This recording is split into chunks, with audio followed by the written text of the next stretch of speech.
El mercado es más eficiente. Las empresas gestionan mejor que el Estado.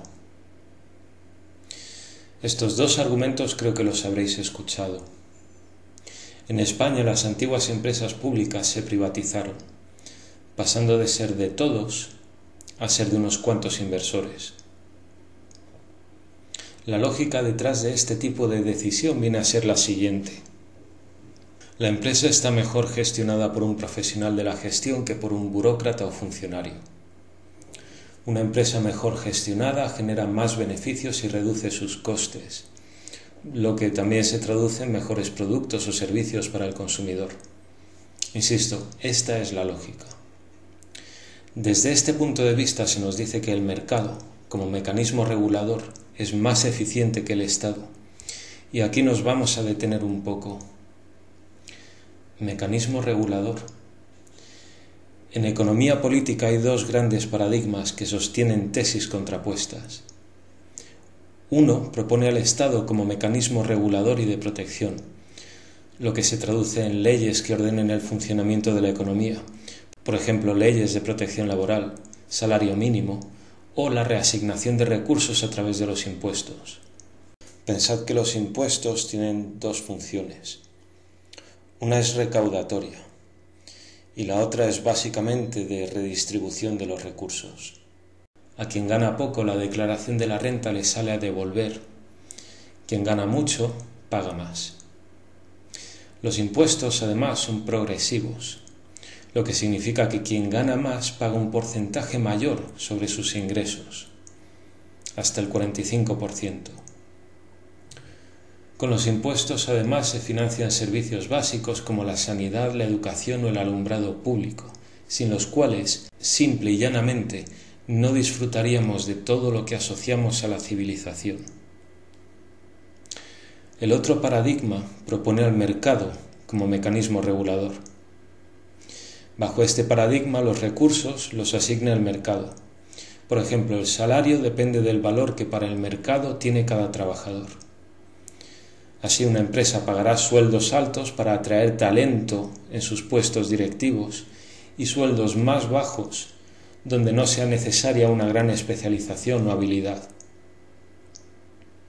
Un Estado que interviene menos, provee menos servicios y necesita menos impuestos, lo que se traduce desde esta lógica en mayores beneficios para las empresas, lo que al final termina redundando en los trabajadores que a su vez ganan más y pueden invertir en fondos de pensiones privados, en seguros de salud privados, que al estar bien gestionados son más eficientes que los sistemas públicos de protección. Y por último, una mayor flexibilidad en la contratación permite reducir el desempleo.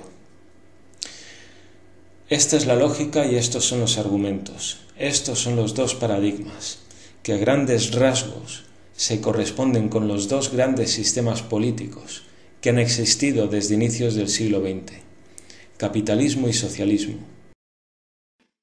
Cabe mencionar la existencia de un tercer modelo que pretendía combinar ambos sistemas. Por un lado el mercado como agente regulador, por otro lado el Estado como garante de una serie de condiciones.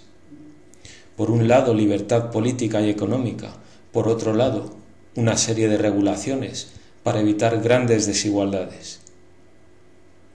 Esto tiene diferentes nombres en diferentes países.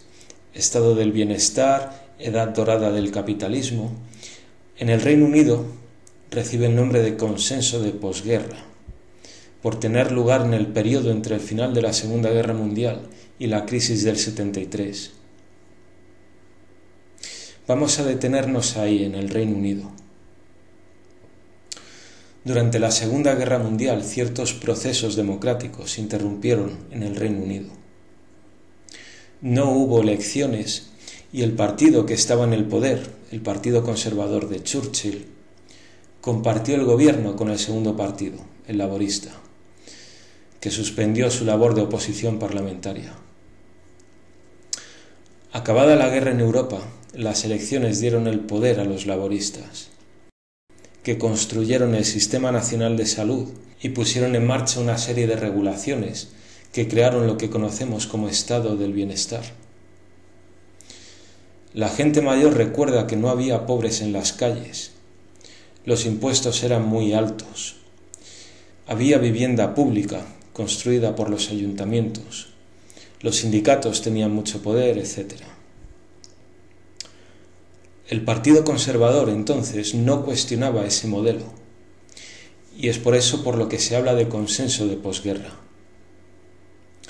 Aún a día de hoy quizá os sorprenda, pero en el Reino Unido perduran algunas de las medidas de aquella época. El Sistema Nacional de Salud es una, el subsidio para la calefacción en invierno, pero este modelo, la edad dorada del capitalismo, llegó a su fin en 1973 con la crisis del petróleo. En ese momento se ensayó un nuevo sistema que se conoce como neoliberalismo y que se oponía a cualquier intervención por parte del Estado en asuntos económicos. El laboratorio de pruebas fue Chile, donde se procedió a privatizar empresas públicas y a desregularizar mercados. El resultado de esta reforma fue una creciente desigualdad, y más del 40% de la población cayó en la pobreza. Por otro lado, el descontento y la movilización social, que eran lógicos, fueron reprimidos con dureza por la dictadura militar de Pinochet, que había llegado al poder con el apoyo de Estados Unidos. Pero eso es otra historia. Después de Pinochet, en Estados Unidos, Nixon, Reagan, Thatcher continuaron la senda de Pinochet. En España, las privatizaciones a gran escala se iniciaron en tiempos de Felipe González y continuaron con Aznar. Desde entonces han sido una constante, pero ese tema lo vamos a ver en el siguiente vídeo.